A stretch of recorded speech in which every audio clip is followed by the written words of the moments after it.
वतीनं जवळजवळ आपण 7 ते 8 हजार झोपडपट्टी धारक येथे उपस्थित झालात. मी सर्वप्रथम मंचाच्या वतीनं आपल्या सर्वांचं स्वागत करतो. आणि या चळवळीने आज पहाटे उठून आपण त्या मोर्चाला एकत्रितपणे येऊन या मोर्चामध्ये सामील होऊन या मोर्चामध्ये सामील झाल्यामुळे आज कलेक्टर साहेबांनी आपल्या मागण्या पूर्ण मान्य केलेल्या आहेत.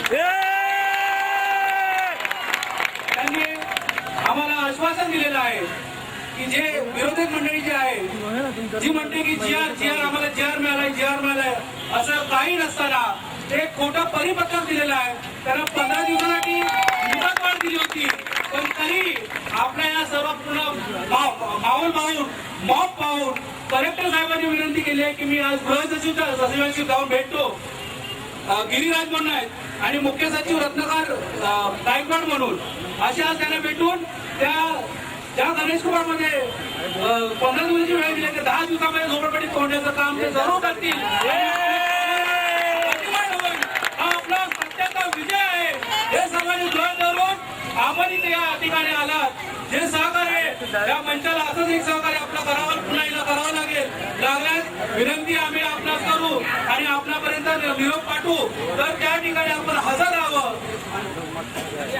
आणि आपलं उपोषण जे आहे हे नियमितपणे चालूच राहील. जोपर्यंत ते 10 दिवसात सुटत नाही तोपर्यंत उपोषण चालूच राहील. आणि दुसरी गोष्ट की उद्या सकाळी आम्हाला गृह सचिवांबरोबर आमंत्रित केलंय कलेक्टर साहेबांनी. तर आपण उद्या गृह सचिव साहेबांकडे भेट घेऊ.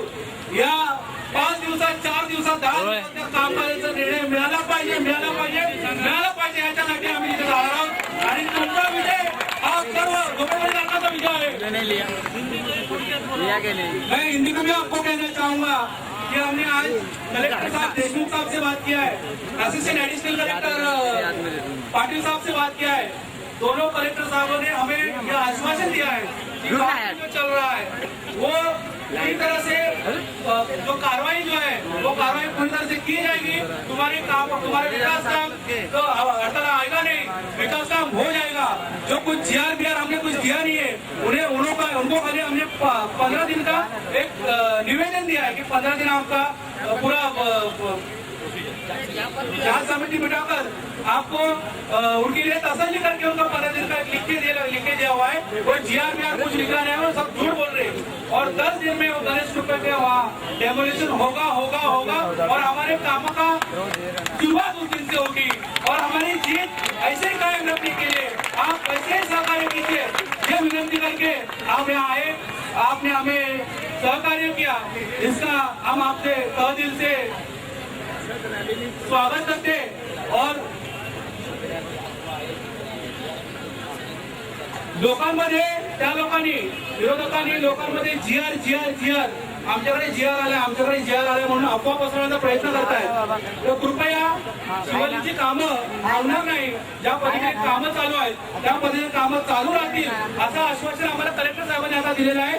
आणि जर का त्या अफवांना कोणी बळी पडू नका, जीआर वगैरे काही आले नाही आहे, ते फक्त एक पत्रक म्हणून त्याला लिहून दिलं 15 दिवसाचं. गिरीजी उपोषणाला उठण्यासाठी एक 15 दिवसाचं पत्रक लिहून दिलेलं आहे. त्याच्यावर जीआरचा काही संबंध नाही. जीआर म्हणजे सरकारी दरबारीमध्ये कायमस्वरूपी एक निर्णय काढला जातो, त्याला जीआर बोलला जातो. जीआर नसून एक साधं आणि सिंपल कागदावर त्याला लिहून दिलेलं आहे. आपण कुठल्याही अफवावर विश्वास करू नये. आपलं काम होणार, आपण विकास कामाला यश मिळणार.